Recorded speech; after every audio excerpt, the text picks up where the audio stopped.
Hugh Hefner, a true American icon, created an empire that was unrivaled. Although some of us bunnies may have gone rogue, it's because of the love and respect that we received from the man behind it all. Because after all, we did learn from the best. Relive the stories from the most prominent celebrity home in history. What happens in the grotto stays in the grotto. From those of us that lived it, The employees that worked it, And the guests who loved it.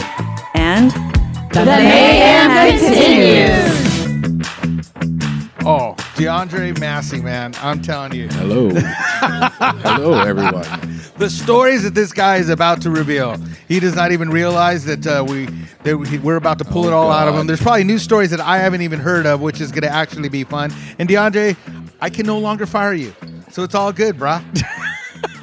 So Deandre, you worked at the Playboy Mansion. I'm trying to remind me the years. You were a butler. I started in 99, summer 99. And I ended my tenure in 2012. 2012. Wow. Damn. So, 13 years. most of that graveyard and some odd hours in between. As we've been reminiscing, a matter of fact, we just got off the phone with Guy DeCoute.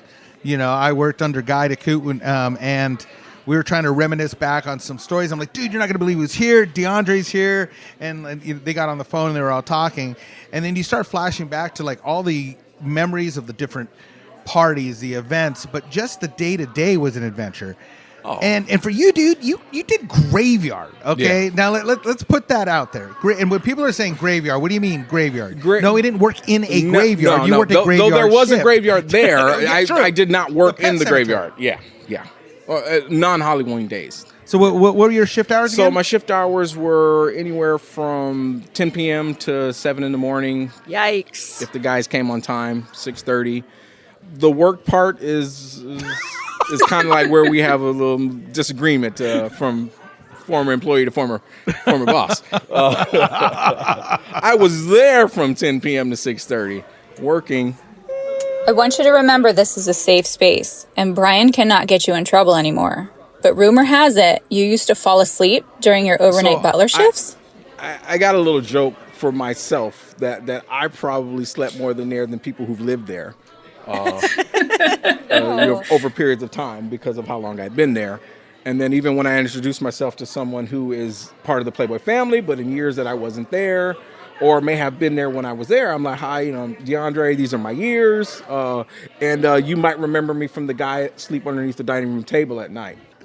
There were other places you slept. Or certain couches that may or may not be present right now. Well, see, that's the one. Are you tripping out? I'm tripping out. I had to. So for the listener that is going, what are you tripping out on? What do you mean? For the What are you listener, sitting on? I'm sitting on a very vintage couch. It is about 8 to 9 feet long, and it looks like a tiger. I call it just tiger couch.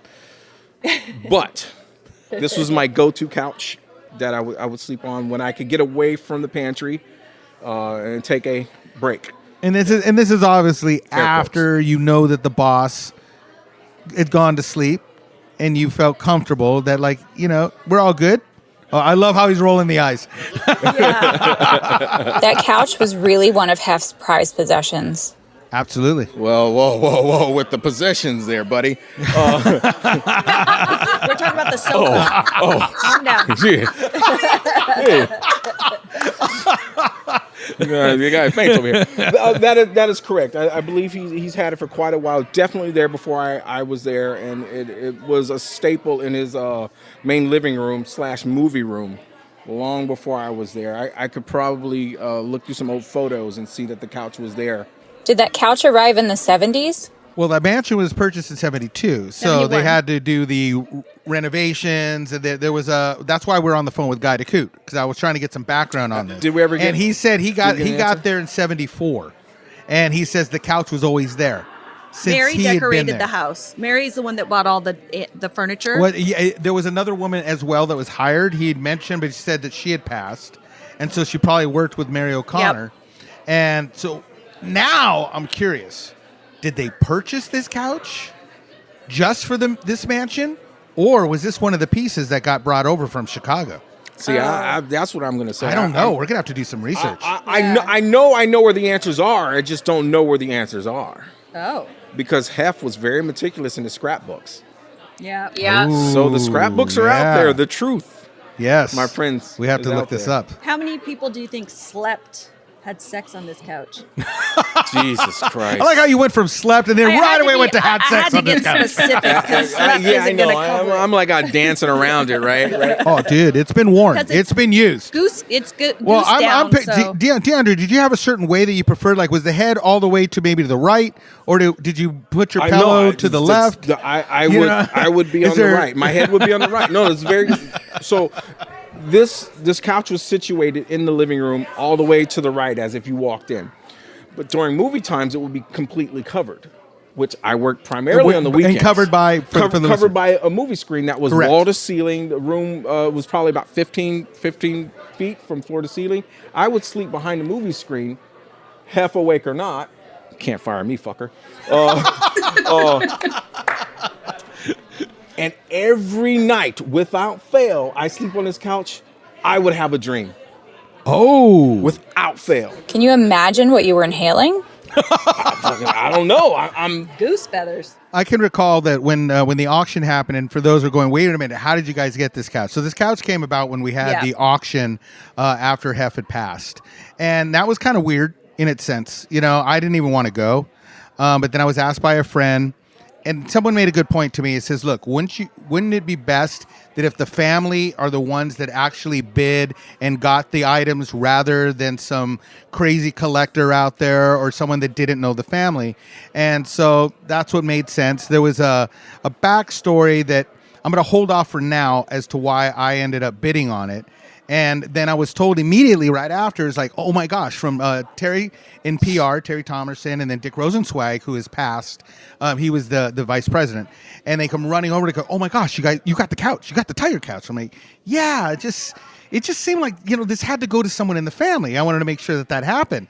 And he goes, do you understand that is probably the most seen couch or chair that Hef has sat on in most all print? In all of his interviews. Right. And so I immediately started going through online going, holy crap. I mean, you're just seeing all these different magazines and all these different shots. And you're like, this is real? Oh my gosh, this is because we're just got so used to it. Yeah. We always knew it was the tiger couch hidden behind the drop screen video. And it happened to be a place where butlers did take their naps. And I know of various playmates that I was told later that if they wanted a private place without having to go to a room, that's where you go. Yeah. So Victoria. Yes. Did you ever use the couch? Yes. Ah, yes. I'm sitting here going Not through with John, this. I'm going through this, and I'm like looking at your eyes, like, oh, do I say anything? Do I not? I'm holding back on the questions because my face was literally in this area, unprotected. This is like good. As much as I want to hear. I know everybody wants to hear the story on this, but we're going to take a break. Okay. We're going to take a quick break. We'll be right back. You are listening to Rogue Bunnies Mayhem. Did you miss out on the first 2 Rogue Bunnies trading card drops? Don't let that happen again. Series 3 digital trading cards will be dropping very soon, and we have brand new gorgeous Rogue Bunnies to collect. Want more details? Make sure to join our Discord for the most up-to-date announcements. You can go to roguebunnies.com to find our official links. In the meantime, get your Dapper wallet ready to collect Rogue Bunnies Series 3 packs. And the mayhem continues. Welcome to the metaverse! This is your girl, Nikki Lee, Miss May 2012. Thanks for tuning in to Rogue Bunnies Mayhem. Be sure to keep an eye out for my Rogue Bunnies Series 3 NFT trading card drop. You want more details? Visit roguebunnies.com and follow us on social media for updates. And the mayhem continues. Okay, I'm trying to bring it back and I'm busting up. Okay, the things that happen behind the scenes. I'm Brian Olea, and we are here with the infamous Deandre Massey, butler extraordinaire, worked the graveyard shift. We're just talking about the Hef couch, the tiger couch, and if you look around through print, you can see him sitting on it. And Victoria just revealed a little fun story. Yeah. So what's the backstory? So Victoria, you were saying that you too have visited the couch. Was this during a party? How'd this happen? So during a party with someone I'm not going to name, he was not my husband. it's just kind of a rite of passage for guys to have sex at the mansion. Shaw. So, Felt that was part of the deal that night. And it was late into the night, and it was just like one of those things. Did you hesitate to sit on the couch, though? Did I hesitate? Did you hesitate? Like, were you like, we're going to have the interview here? Like, yeah. It's not leather. It doesn't wipe up as much. Would it really matter if the cushions were flipped? These aren't flippable. But Well, the maids always cleaned on it. Now, it's not in the best condition because it has been used a lot, but it is the exact condition that Hef sat on. That's what's cool about it. Yeah. So, Deandre, aside from working hard, sleeping, talk about the dude. What was it like working the graveyard shift? I mean, you were taking care of like the party posse when Hef was going back out with all the girls, and then you'd have to deal with the parties. Yeah. And it's just the after parties that people don't know what happened. The first couple hours of work, party nights, were kind of like me coming in, dealing with all the rigmarole to get to my office, pantry, and just kind of, when you go to work and you're expected to deliver food, and then you look out back and there's 800 people outside and you have no idea why they're there, but they're there having a good time. And then 2 o'clock rolls around, everyone leaves, and then the residents, Bunnies, and friends of the Bunnies would stick around. Hef, of course, is at home. The girls next door were at home. So anyone else who was still around would hang out and order food. And when you're saying the girls next door, you're talking about the television show. Well, the Holly, television Bridget, girl, Kendra. those ladies. Yeah. But also, Hef would open his home to ladies that he knew and wanted to stay for various reasons. They would stay there. They would live there, and they would come down, hang out. Take out their eyelashes. Kendra. What was she doing? Girls would come down and they'd relax. It's like they're still partying, but they're relaxing. They're taking some makeup off, ordering a couple of drinks. Yeah, they're done going out. They're relaxing. So in my realm, I'm looking at, for lack of a better word, sisters who are coming in from a party who are just unwinding. I made him give me a tour of the underneath of the mansion one night. Yeah. Oh, really? Yeah, I've been wanting to go down there, and I was on a Molly or two, and I thought this is a good time to travel down underneath the catacombs. The underbelly. You were cruising around in the basement? Well, I know. I grabbed him. I said, "Can you take me down there? I want to see it." And you're like, "Okay." And we even took some pictures. They're We took a couple around. pictures down there. We're like, No. See, I remember seeing photos of the mansion after it was built, but while the land still was cultivated, and I would tend to agree, because I remember going into the basement and there were areas that were still open to the earth. There were a couple of segments underneath the gym. Yeah. Specifically, there was another level to the basements, and you follow it, and eventually you're just looking at earth like, what kind of construction is this where I'm looking at earth?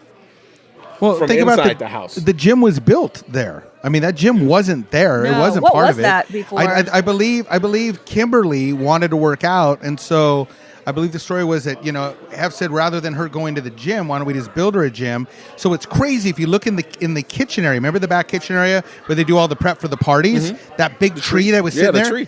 That tree was the tree that was sitting there. They had to remove the whole tree and all the root base because they didn't want to get rid of this tree. I guess the boss said, no, you can't kill this tree. Is that why it was elevated? That's why it was elevated. They moved it, put it aside while they went down, built the gym. And once they built the gym, then they brought it back over, made the planter, and put the tree back. Which tree is this? So this is out in the back kitchen. So you got the pool, and then you got the entrance to the back kitchen. You go just to the side. There were stairs that go down. Yeah. And then you go down there about halfway and take another set. And there was a back way into the gym where the mirror was. Yeah. Right above that is where the tree is. Oh. So there would have been stoves and whatnot blocking it. But when there was no party, there is the tree and the TV. And it was kind of like the place where all the employees had their lunch. Yeah. Before a lunchroom was actually made, everyone just sat out there. We had a TV out there, and everyone just, what, bro? Oh, yeah, OSHA. At most events, the gym was used for body painting, remember? Yes. Yes, always, yeah. The Painted Ladies. The mansion was built in what, 1927? 1926 by Sir Arthur Letts. Dang! I only gave 500 tours. I only know the Let's name because of the ghost. Allegedly. Oh. Now, it's not my thing, but that's just the rumor that I see. hear. I'm glad you brought that up because And it was owned by the guy who started the Heart Valve in the Broadway chain store. Yeah. yes, Yeah. Unless it was two separate people, but from what I understand, that house was also used for like say monastery. like a lot of dignitary types and stuff, and they would have and entertain them. It's crazy when you think about the steps that lead down to the side lawn, and they have the little mini steps. Because that's when, ladies had to like take small little steps and they had those tight dresses and everything. And that's why you have those mini steps. But, you mentioned something that I think is really interesting about Mrs. Letts. Mm-hmm. And there's a story about her haunting the mansion. Let's take a quick break. Let's come back and let's talk about what it was like in the middle of the night where you were there alone. We are Rogue Bunnies Mayhem. We'll be right back. Did you miss out on the first 2 Rogue Bunnies trading card drops? Don't let that happen again. Series 3 digital trading cards will be dropping very soon, and we have brand new gorgeous Rogue Bunnies to collect. Want more details? Make sure to join our Discord for the most up-to-date announcements. You can go to roguebunnies.com to find our official links. In the meantime, get your Dapper wallet ready to collect Rogue Bunnies Series 3 packs. And the mayhem continues. Welcome to the metaverse. Welcome back, Rogue Bunnies Mayhem. I'm here with my you forgot co-host. Our names already? No, I was going to have. I'm fucking with you. Brian Olea. We're sober, by the way. Jennifer Pershing. And we're here with Deandre Massey. We've been talking about what it was like to be a butler at the mansion, obviously reminiscing on Deandre's favorite couch. But you mentioned something about Mrs. Letts. Now, for those that haven't heard the story, you want to give a little insight? So I'm not the guru on this, so forgive me for bringing it up if I don't have all the details. But however, the ghost of Mrs. Letts was supposed to be her roaming the halls at night, mostly upstairs. Usually lingering at about the what do you call that where the brass ass was? Oh yeah, where the stairways. Balcony. What is well, it? Yeah, there was a balcony right there. Well, there's 2 balconies. The landing. Right. So the landing, just over the Great Hall, Yep. and then you have the double stairway that came from each side leading up to the brass ass. So that's where she was always alleged to be. I always wanted to feel and experience, but unfortunately, I never have. No. For me, it was. Dude, it's a home, man. I don't believe in ghosts. No? Man. Nope. You don't believe in ghosts at all? Nope. Zero. Zero. I'm a believer. I want to see it. I just don't want to die from it. But I believe it. I'm a sci-fi nut. But at the same time, I didn't feel it, didn't experience it, and always wanted to. Yeah, and Hefton talking about it. He had a thing against it because he thought it was so negative, right? I guess maybe at the time, maybe I think today's Holly culture always wanted to talk kinda makes about it fun. Well, when you're selling dreams and fantasy, you don't want it to turn you into don't horror. want to, someone hanging in the Great Hall. But. Well, there's the mystery. It's like her body was found laying out on the Great Hall floor. Was she thrown? Did she jump? Did the rope break? Right. Or did she Well, just we fall don't down know. the I don't stairs? We don't know. It's So long okay, ago. but here's one, Victoria. Okay. Yeah. You're saying you don't believe in ghosts. Nope. I 100% was there with you. Notice how I said was. Yeah. I was hearing these stories. I'm like, come on, guys, it's bullshit. There ain't nothing.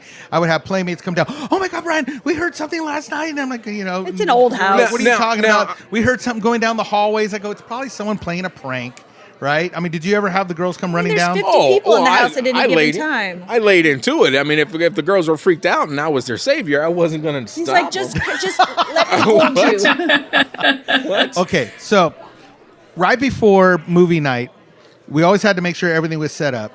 And Cooper was doing a meeting in the library, okay? You know the library, to get to the library, and you have to go from the Great Hall through the living room, which was turned into the movie room, as we talked about the movie screen, and this is where the couch was at. Then you turn to the left, and then you go into the library, okay? That's where you would have a lot of meetings. We have to hurry up and be ready by 5. Guests are coming by 5. And I'm freaking out because it's 4:30, 4:45. We got to hurry up, clean up, because if the boss comes down, and let's just say perchance we didn't see the room and he sees it's a mess, it looks like we've dropped the ball. So I'm freaking out. I'm looking at the time. Finally, it's 5. Now it's a little after 5. Some of the guests are there. I go to the library door and I pound on the door and I knock, you know what I mean, just to let Cooper go, hey, I'm just letting you know, I don't want to interrupt, but we got to be ready for your dad and movie night. There's no answer. I knock again. There's no answer. I'm like, that's weird. And I go to unlock the door, right? Open it up. It's locked. How the hell is this door locked? Because the only way to lock it is from the inside. Oh. Okay, you can't lock it from the outside, from the inside. So I'm pulling on it. So I call security, right? And I call Chad. Right. Chad comes over, right? And he comes over, what's up? And I go, is Cooper here? They're like, no, Cooper bailed. Cooper's been gone for like 15, 20 minutes. I'm like, what? Well, then where did he leave? He must have went out the back door, right? So now we go running around to the other side. It's locked. We can't get in from the back door or the front door. Chad has keys. He's trying to open the door. It won't open. He's sitting there messing with it. Boom, boom, boom. I get back on the phone. I'm talking to Tony DeSalvo, and I'm like, dude, something's wrong. This isn't making sense. What's going on? He's going to send another security guard down because Tony has to stay in the hole, right? We're trying to get this damn door. So we walk back out. Me and Chad walk away. We go back in the Great Hall, and there's a security guard that was posted there as guests come in and out. And I asked him, look, I understand Cooper left.